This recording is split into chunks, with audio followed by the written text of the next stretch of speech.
Hæ, ég heiti Hjördís og ég dótturinn Önnur Kristínar og veist hvað ég mamma mín heyrnarlaus og það eina sem ég hef alltaf séð bara að hún getur allt nema bara að heyra.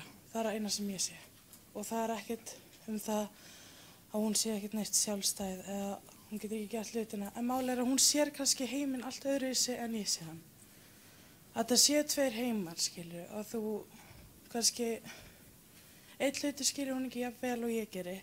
En það bara því að það þarf að bæta meiri fræðst inn í það. Já, og það akkurat það sem að táknmálstúlkar í dag gera vegna þess að túlkar sem hafa farið í gegnum þá menntun sem í boði í háskólanum gera sér grein fyrir þessum menningarheimum, tveimur menningarheimum sem búa hérna á Íslandi. Það eru minnstakosti tveir, það er náttúrulega miklu fleiri. En táknmálstúlkar í dag vita af þessum mun á milli þessara menningarheima og geta þessum að komið fram með upplýsingar til viðbótar við það sem sagt þegar að þessi þörf. Auðvitað þess ekki þörf alltaf og ekki við allar aðstæður og það misjafnlega mikið sem túlkur þarf að bæta við á svona almennri þekkingu, almennum upplýsingum sem í gangi bara í samfélaginu. En þar kemur inn að túlkurinn í dag þessi menningartúlkur í rauninni. Já, góðan daginn, Unnur heiti ég. Ég var að velta fyrir mig hvað því kirkjufélagar það hvað svipa á kórfélagar eða?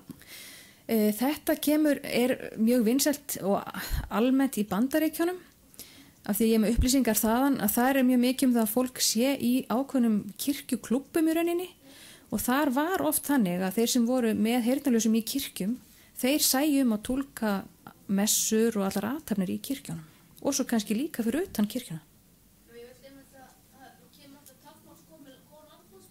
Já, akkurat. Já, einmitt. Spurningar? Eða allir að bíða til að komast í kaffi?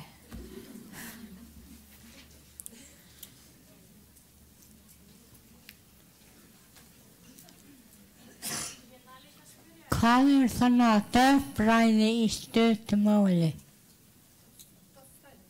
Döffræði? Við erum farin að kalla heyrnarlaust fólk sem notar táknmál sem sitt fyrsta mál, við köllum þau döff. Og döffræði svona fræðigrein sem fjallar menningu heyrnarlausa, táknmál, þarna kemur inn í líka siðfræði og alls konar upplýsingar það að vera döff.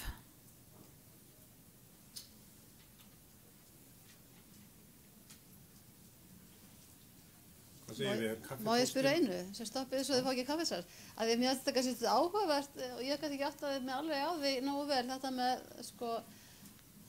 þetta með þessa menningartengda þáttin í túlkuninni sem auðvitað ótrúlega mikil þegar við bara fattar það og það kannski gefur okkur ákveðna brú inn í þessa umræðu sem kannski við svolítið vera að skoða það hvernig túlkar og óskir annars fólks og þegar við kannski verið að horfa eins og varandi einstaklingar með þroskahömlun eða aðra fatlanir að það auðvitað svolítið liður í því að þú styðjir einstaklingar til þess að koma framfæri því sem hann vill að það þá líka að túlka þessar samfélagið eða menninguna og það ég fæ eitthvað svona tilfinningu fyrir því það ekki eitthvað sem þá eitthvað sem gagnlegt Jú, það einmitt það sem að ég reyndar meistaranemi í fötlunarfræðum líka og það einn flötur sem að tengir döffræðin og fötlunarfræðina saman að bæði ýmsir hópar fatlara og heyrnarlausir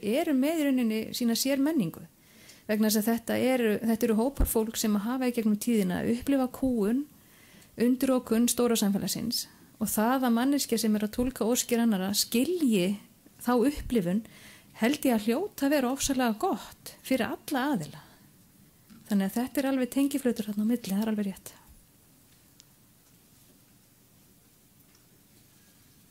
Síðasta spurning fyrir kaffi.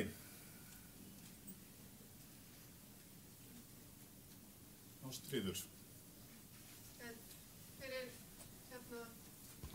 innleggið Árný, það sem að mér hefur eiginlega fundist athyglisverðast við þetta, það þegar að þetta með að þessi reynsla ykkar þegar þið fóruð aftur niður til Namibíu og niður í önnur samfélög að geta þá ekki yfirfært þekkinguna ykkar og staðin ykkar beint inn í samfélagið heldur þurftu þið að bakka áratug eða 2 áratug og fara inn í eitthvað annað og byrja þar með það samfélag sko.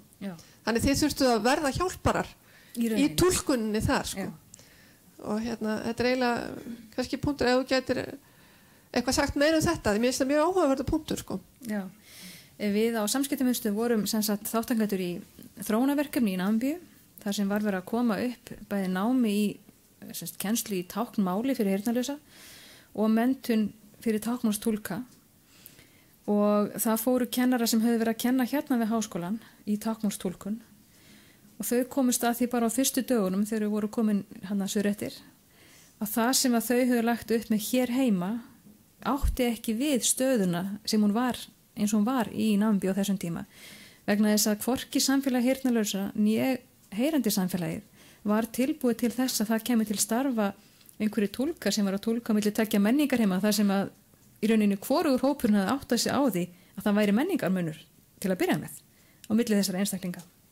Þannig að þar þurft að fara alveg aftur í hjálparhlutverkið og byggja stöðuna þaðan upp vegna þess að samfélögin þurfa öll að bæði að vera tilbúin fyrir þetta hlutverk og það gerist ekkert 1, 2 og 3. Þetta er þróun, þetta er ferli sem þarf að gangi gegnum frá grunni. Við þakkum Árnýju fyrir.